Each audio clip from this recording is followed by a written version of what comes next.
On today's edition of the Locked On Eagles podcast, General Manager Howie Roseman always talks about zagging instead of zigging in the NFL. When it comes to roster building trends, he might have talked about his specific plan in that way for 2023 on a podcast. All that and more on this Wednesday edition of the Locked On Eagles podcast.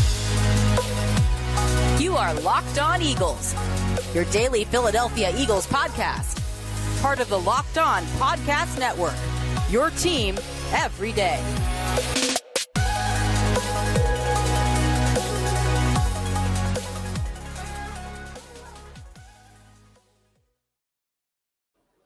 So much for making Locked On Eagles your first listen each and every day. Shout out to the everydayers, Monday through Friday. I'm Louis DiBiase, joined as always by my co-host, Gino Camilleri. We're part of the Locked On Podcast Network, your team every day. You can find us wherever you get your podcasts and on YouTube as well. Make sure to hit us up on Twitter at LockedOnBirds, at GC24_football, and at DBLCLOE. Gino, we know General Manager Howie Roseman is one of, if not right now, I think he's the most open-minded general manager. I think he's most willing for, change when it comes to his philosophy. I mean, you've seen that since, 2010 up until now, all the different strategies he's taken. I think he's maybe the most aggressive and the most creative.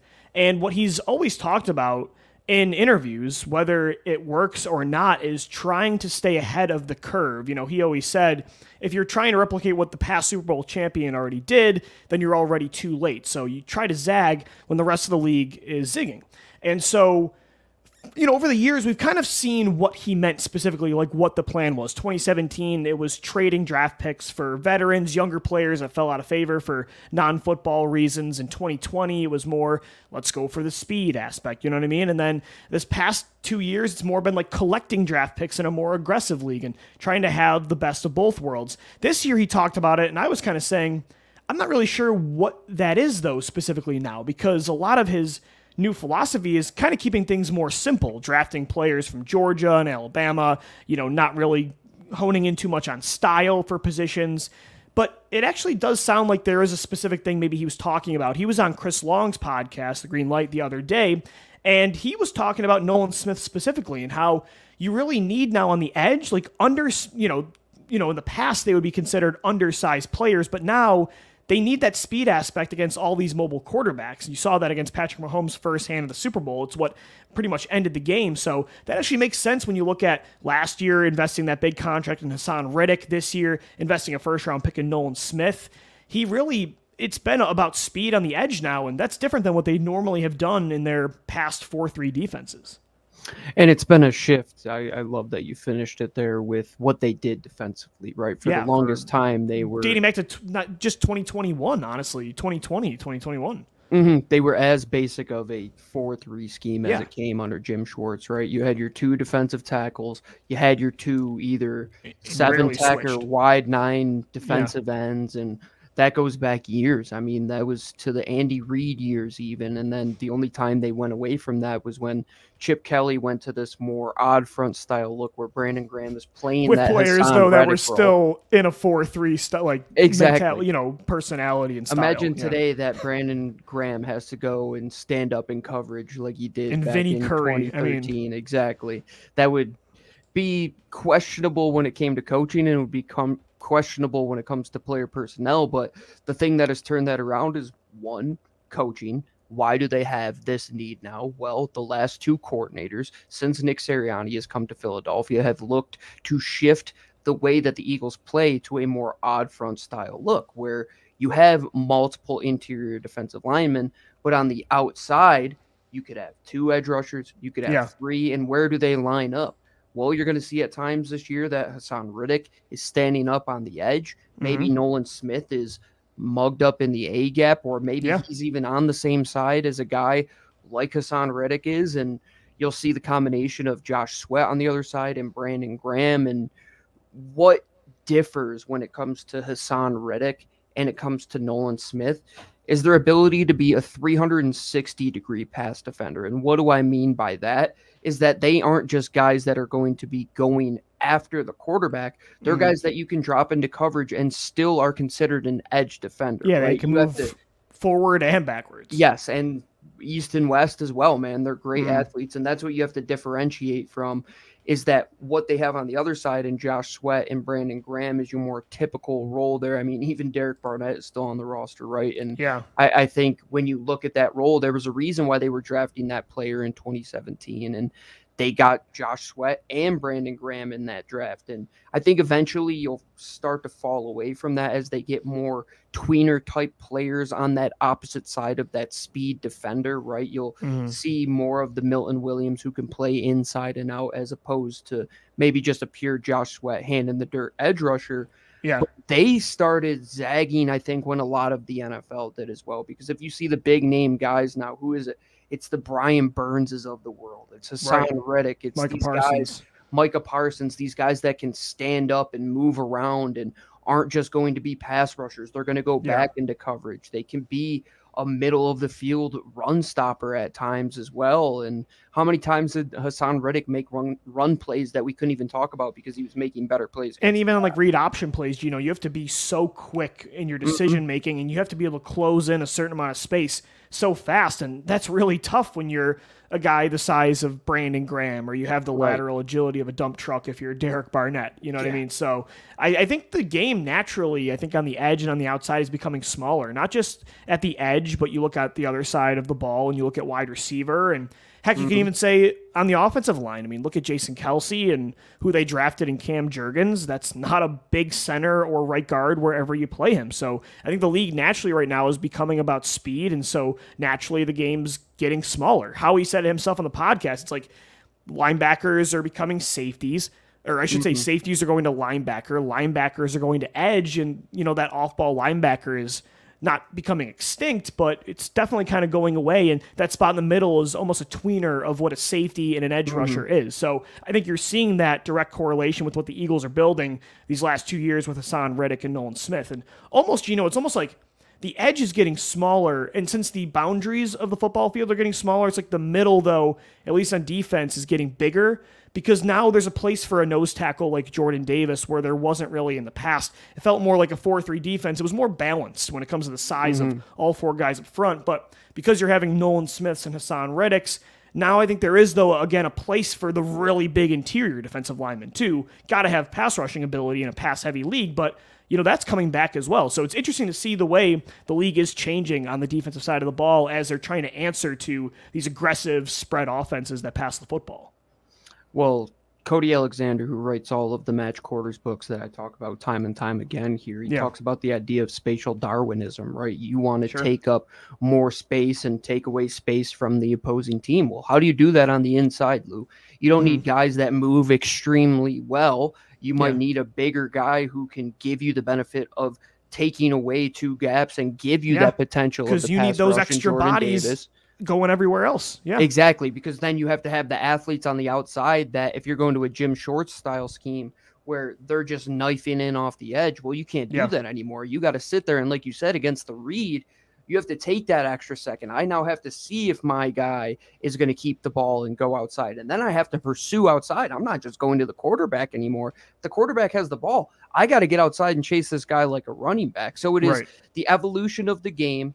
It's trying to win with more versatile players, because if you just have that one type of player in each type of role, it makes you very, very one-sided when it comes to this is what I can present on defense. Because when you go back to those days of the late 2010s and early 2012, like early 2010s rather, and late 2000s, look at what those defenses were. You knew exactly what you were getting. You were playing this wide nine, and how bad were they when they were in that wide nine, and everybody knew how to defend it, right? You knew how to defend it against the run. You just clear those guys out of there. Now you got an open C gap against the pass. I mean, you just had to get enough time to allow those guys not to get off the edge, and you could see them coming from those wide nine position.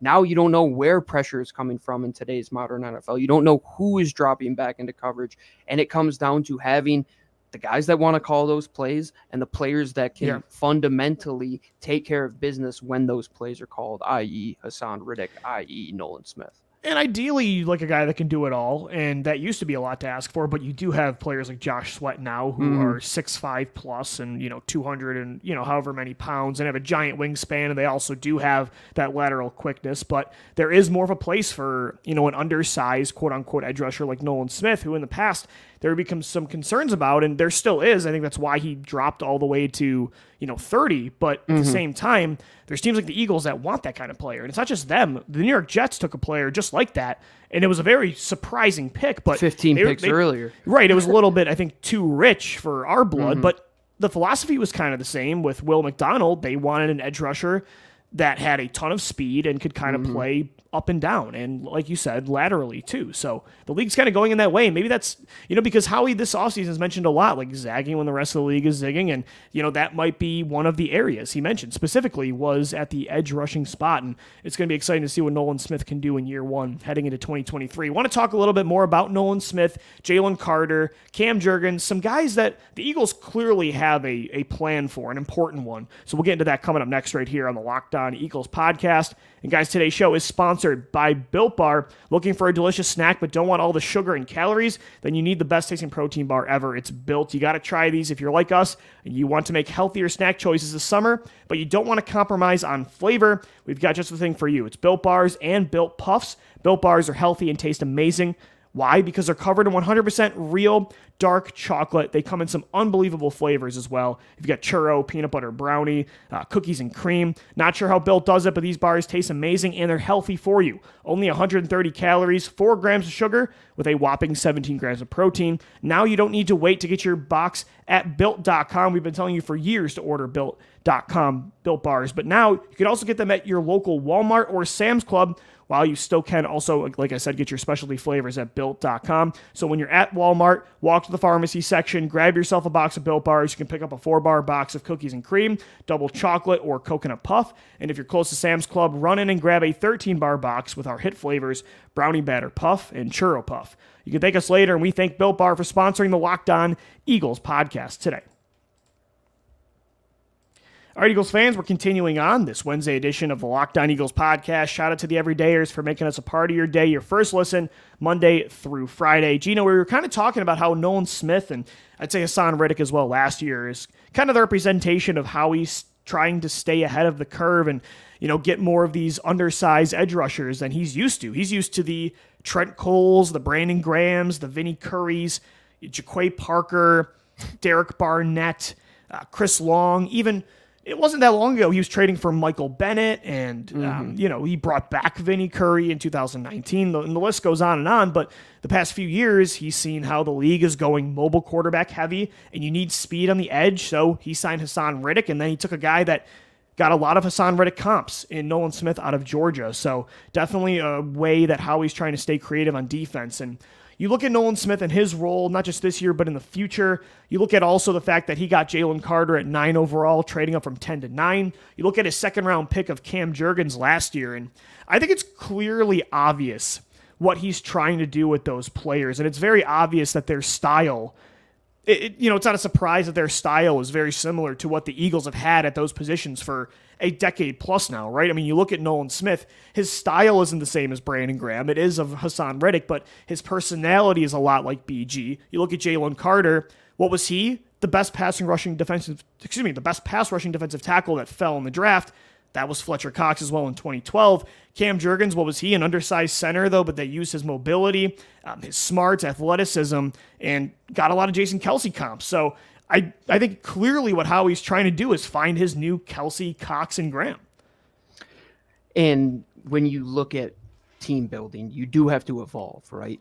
But the ideas and the foundations, if it's not broke, don't fix it. And that's exactly what Howie Roseman is doing, right, Lou? And maybe the first zag when everybody else zigs pick was the Fletcher Cox pick that year. Because if you look at the player who was picked right after him, do you remember who it was? Well, I know Dontari Poe went right in front of him. Oh, Dontari Poe went right in front of him. He went right in front of him, by the Chiefs. And maybe that was a blessing in disguise to go and get Fletcher Cox, because at the time he wasn't that put your hand in the dirt 0-1 tech. You're going to be that eat up two gaps type of guy. No, this was a guy who got after the quarterback, right? And that was the mold of Mississippi State interior defensive lineman moving forward. He set the paradigm for Jeffrey Simmons, who would come to be, and now he's setting the paradigm for what the Eagles want in terms of interior defenders. And you have to have one of those players for many years that plays at an elite level. That was Fletcher Cox. Let's go out and get Jalen Carter. Well, we had an interior offensive lineman who led in the weight room, led in the offseason as leader on and off the field. That's Jason Kelce. What position does he play? Center, arguably the second most important position on the football field. Let's go get Cam Jurgens. They're doing it over and over and over again at important positions, right, Lou? And maybe the one where they can afford to do that are the ones that they got right. And instead of zigging when they have to zag, they just stay right on the path. But the times where they've zagged when they should have zigged, Lou, look at Jalen Hurts. Like, we have to discuss that. What if they just made the Jeremy Chin pick and just said, all right, we're going to just take this guy and get a safety, and we don't go out and get the it's a great what if, because I don't know what happens with Wentz at that point. But yeah, right, sure. Exactly. But the rest of those guys at those positions, especially, I think you can even go back to the day of Jordan Mailata and Andre Dillard, right? Like, what were they trying to do? I was going to say, Gino, the one guy that they haven't really found, like, I don't think Tyler Steen is, like, that's clearly your next Lane Johnson, but you could almost say Jordan Mailata is that player on the other side. Yeah, you just have to find one foundational tackle, and the Eagles have looked into multiple foundational tackles year over year over year. Well, you have your left tackle, and what were you trying to do at that time? You were trying to find the doppelganger for Jason Peters. Well, that Jason is what Lane was designed to do. 100%. Exactly. They tried to get him in 2013. It didn't work out when they moved him to left tackle. They said, just be the right tackle. Well, they went out and got Andre Dillard, but what did Andre Dillard lack that Jason Peters had? That physicality, that toughness, that prowess when it came to the run game, that nobody is going to be in front of him and I'm going to move you out of the way. Well, that happened to be Jordan Mailata. Not only are they getting guys that play similar positions, Lou, the makeup, the physical makeup, the mental makeup, the makeup on the field, they all, like, when you say they might not look like each other, but they're doppelgangers when it comes to the stuff that Howie Roseman appreciates in his football players. And why he loves. I mean, it's not a coincidence that the guys he wanted on stage when they won the NFC Championship game are outside of Jalen Hurts. It's Lane Johnson, it's Fletcher Cox, it's Brandon Graham, and Jason Kelce. So, I think it's obvious they're trying to find those replacements, and they're trying with Jalen Carter, with Nolan Smith, and, of course, you got to mention Josh Sweat and Haason Reddick there as well. But, so I think it's not a coincidence at all. And Cam Jurgens especially, Jason Kelce said, heading out of Nebraska, Jurgens is the guy that reminded him most of himself over the last several draft classes. So they're definitely trying that. And again, with Nolan, it's a different style than Brandon Graham compared to, like, Carter, I think does comp to Fletcher Cox in his prime a bit. Like, it's an elite pass rushing defensive tackle. Cam Jurgens definitely comps on the field to Jason Kelce. Nolan definitely does not comp to Brandon Graham, but I listened to his appearance with Chris Long and the Green Lights podcast the other day, and it was awesome. And his style, that happy energy, that is so much like BG that he can kind of learn from BG's leadership style and enhance that even more. So I think that part of it is very Brandon Graham-esque. And that's exactly what you're going to get in this new evolution of these leaders, right? You're going to have to find the guys who are more mobile, the guys who are more happy-go-lucky, and then you're going to have the Jalen Carters that don't say a lot, but when they're on the field, everybody has a different leadership style. Gino. Exactly. Like, you look at 2017, Fletcher Cox, well, I should say, he is a rah-rah guy, maybe not compared to Brandon Graham. You see him in the pregame huddle. But you're right, there's the quiet leaders for sure. And then you have, like, the more disciplined guys like Malcolm Jenkins was back in the day. So, you got to find a bunch of different styles of leaders. And above anything else, can they play football really, really well, right? Because I believe you can mold the leadership, the mentorship aspect. If you want to create this environment, you can, as long as you have that buy-in. But the football thing, that's tough. It's tough to find Jalen Carters, right? Like, you can't find those guys. You could talk yourself into maybe one of those other guys that were selected after him might be able to get to that point and try and talk yourself into it and try and outsmart the rest of the league. But then at the end of the day, you realize, we picked Fletcher Cox at he was at 12. 12. He probably They should have moved been up. the Yep. 4th or 5th pick in that draft if you go back to 100%. that class, right? I cannot believe they took Dontari Poe over him in Kansas City. And we're probably going to say the same thing about Jalen Carter and say, why wasn't Cam Jurgens selected earlier? And why was Nolan Smith the 30th? Why was there a running back that got drafted Exactly. in the same state that he played football ahead of him? Yeah, 100%. kidding. So, yeah, Carter, Smith, and Jurgens, I'm sure they're hoping they're the new BG, Cox, and Kelce for sure. Gino, coming up next, we're going to wrap up the show. We got some Jalen Hurts talk. I was toxic the other day and watched some Super Bowl 57 highlights, but I have some takes because of it. All that and more. One final segment right here on this Wednesday edition of Locked On Eagles. All right, Eagles fans, we're wrapping up this Wednesday edition of your daily Philadelphia Eagles podcast, Locked On Eagles, part of the Locked On Podcast Network, your team every day. I was an idiot the other day. It's slow news, and I'm just trying to find some inspiration for the show. And I told myself that I still haven't, and it'll probably be a long time, Gino. I don't know if I ever will. Maybe if they win a Super Bowl this year in the next few years, then I would feel more emotionally stable and ready to go back and watch Super Bowl 57 in full. It's kind of like if you've got an ex-girlfriend, you don't want to look through the pictures, right? But if you got a new girl, you're like, okay, now it's funny to look back and laugh at. You know what I mean? It's not as raw anymore. So, but I did watch back just because it's such a monumental piece of Eagles history now, what Jalen Hurts specifically did in that game. It's one of the best performances in Super Bowl history for an individual player. I would go as far as saying it was even better than what Brady did against the Eagles in Super Bowl 52 in a loss.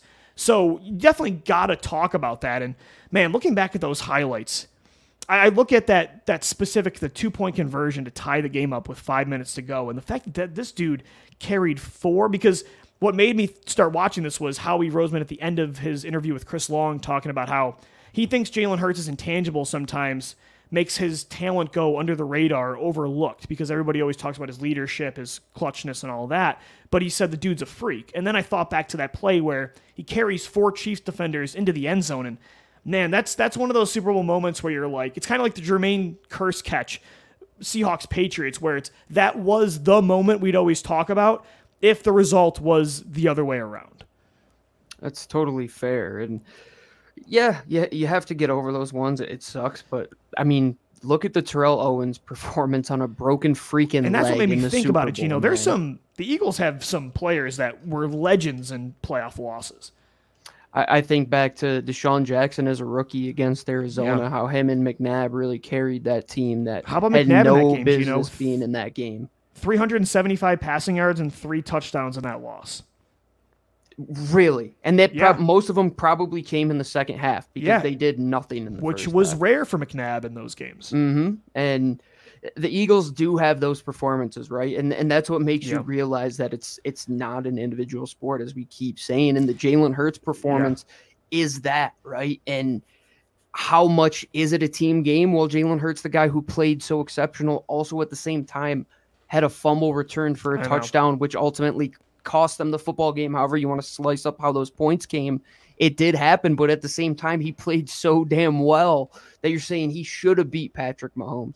But that's not how you slice it. But at the same time, your general manager understanding who he is and saying those intangibles overlook what his talent was, I think that's the reason why you were able to draft him where he was, Lou. And the reason we talked about him the way we did is that those intangibles maybe overshadowed how truly good he is. And I don't think we've seen the best Jalen Hurts. Like, do you believe that he's not going to get better after the year 24 totally think he's gonna. years of age? Like, But it's insane to not believe that.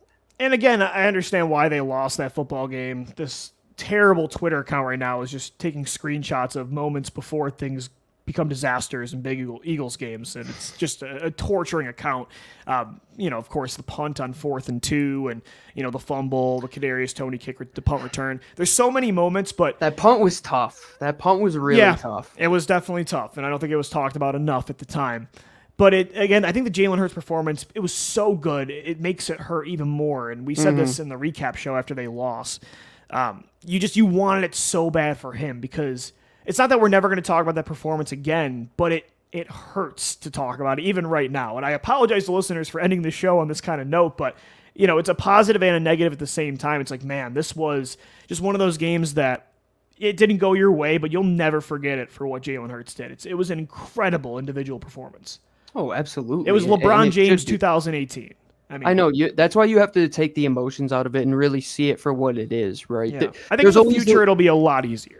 There's always those movies around the Oscar time where they're up for all of these awards and you're saying, what on earth is this? But then it's like, oh, a big name actor is up for every single award. And it's like, oh, that's Jalen Hurts and he's going to go and show up and be an MVP. But at the same time, if the defense lays a stinker like they did and the rest of the movie lays a stinker like many have, that's the exact result of it. And it's tough.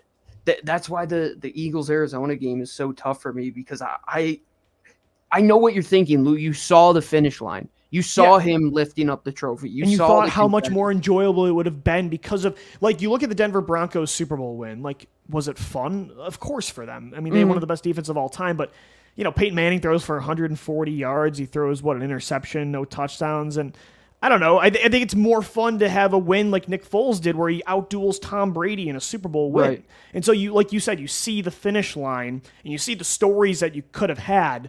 And, the result doesn't negate those stories, but it definitely would have enhanced it if you win the game. And it's not just like the McNabb game, the NFC title, or Hurts in the Super Bowl. All those kind of losses bother me so much more when there's like a dominant performance from your quarterback. Even as stupid as it sounds, like 2019 when Wentz did those heroics against Atlanta and Aguilar drops the ball, or JJ drops the ball against Detroit. Aguilar drops it again in New England on 4th and long. It's just, those kind of games are just, it's tough. And like you see that in basketball, a guy drops 50 and you still lose. Like, man, because it'd be so amazing just to have the focus be about that performance, and it's almost like it doesn't get forgotten, but it definitely gets diminished in NFL lore.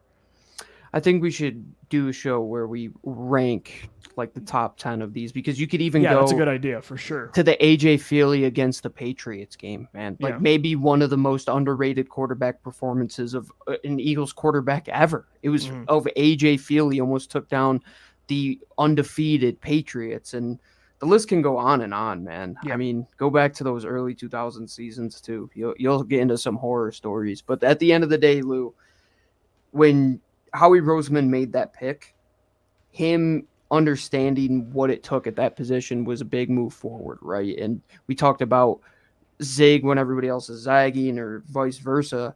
That was that first moment where we realized maybe this guy, and we were saying this years later, maybe this guy does know more than us, right? Like, not at the time we didn't. At the time, I still would have made the no, pick. 100%. Lucky, but but that's how we can look at these eras, these like 3-year periods, and say, oh, he was zigging when everybody else started to zag. Like 2017, the first guy to really bring in all of these weapons to surround a young quarterback was Howie Roseman with Carson Wentz. Then the Stephon Diggs trade happens, and then the DeAndre Hopkins trade happens, and all of these receivers are moving all over the place, and that's what Howie does. He's a trendsetter, man. Like it or not, he might be the guy, like those stupid big red boot shoes that everybody's wearing all over social media. You might look at them and say, yeah, these are stupid. But then in like a couple months, you're going to say, yeah, everybody's got these things. Like, that's what Howie does, man. They are terrible, though, right? So but hey, I mean, if I can get a pair of Kelly Green ones with like a jersey, that would be pretty sick. Maybe I'll consider it, but those things suck. No, but you know what I'm talking about, though. He gets ahead of the curve, and he's there, and you're looking back and saying, well, how and did this sometimes guy it works, get sometimes him? it doesn't, right? Like 2020, he tried and with Rager, and it didn't work. But I respect the effort. I respect trying to be creative, and I think now he's striking a better balance of knowing when to be traditional, i.e. taking Georgia and Bama players, and at times knowing when to zig versus zag, i.e. going smaller at edge. So having an open-minded general manager is huge. It helps you get guys like Jalen Hurts, even if you didn't agree at the time. Sometimes it gives you a Jalen Rager too, but you'd rather live and die with that, going for home runs than trying to hit singles and doubles all the time. But yeah, we should definitely do that podcast. We got to look into like best performances and losses from Eagles legends. So we'll get into that. We got time. It's May 31st. June 1st is tomorrow. We still have a month and a half though still until training camp. OTAs though coming up. We got you covered every day right here on your beloved Philadelphia Eagles, the Locked On Eagles podcast, part of the Locked On Podcast Network, your team every day. Shout out to the Everydayers Monday through Friday. We'll be back tomorrow for a Thursday edition of the show. Until then, hit us up on Twitter at Locked On Birds, at DiBiase LOE, and at GC24_football. For Gino Camilleri, I'm Lou DiBiase signing off. As always, thank you for downloading, thank you for watching and listening, and let's go Birds. Fly, Eagles, fly.